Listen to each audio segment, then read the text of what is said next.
যাদের শরীরে দুইটি দাগ আছে ওই শরীর কখনো জাহান্নামে যাবে না, সে অবশ্যই জান্নাতে যাবে।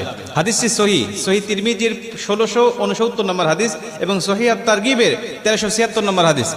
হযরত আবু উমামা রাদিয়াল্লাহু তাআলা আনহু হাদিসটা বর্ণনা করেছেন। রাসূল সাল্লাল্লাহু আলাইহি ওয়াসাল্লাম বলেন, যাদের শরীরে দুইটা দাগ আছে এবং যাদের শরীর থেকে 2 ফোঁটা তরল পদার্থ নির্গত হয় ওই শরীর কখনো জাহান্নামে যাবে না, সে অবশ্যই জান্নাতে যাবে এবং আল্লাহ পাকের কাছে এই শরীরটা সবচেয়ে প্রিয় শরীর। রাসূল সাল্লাল্লাহু আলাইহি ওয়াসাল্লাম বলেন, 1 নম্বর দাগ হলো যে ব্যক্তি জিহাদের ময়দানে আল্লাহকে খুশি করার জন্য, আল্লাহর দ্বীন কায়েম করার জন্য অথবা আল্লাহর সন্তুষ্টির জন্য যে ব্যক্তি বাতিলের মোকাবেলা করতে গিয়ে শত্রু পক্ষের আঘাতে তার শরীরে ছোট্ট একটা দাগও যদি বসে যায়, এই দাগটা কিয়ামতের ময়দানে সুপারিশ করে বা এই দাগটা থাকার কারণে কিয়ামতের ময়দানে আল্লাহ পাক তাকে জান্নাতে দিয়ে দিবে। নবীজি সাল্লাল্লাহু আলাইহি ওয়াসাল্লাম বলেন, 2 নম্বরে ফরজ ইবাদত সমূহের কোন একটি দাগ যদি তার শরীরে দেখা যায়, যেমন নামাজ পড়তে পড়তে সেজদা দিতে দিতে কপালে তার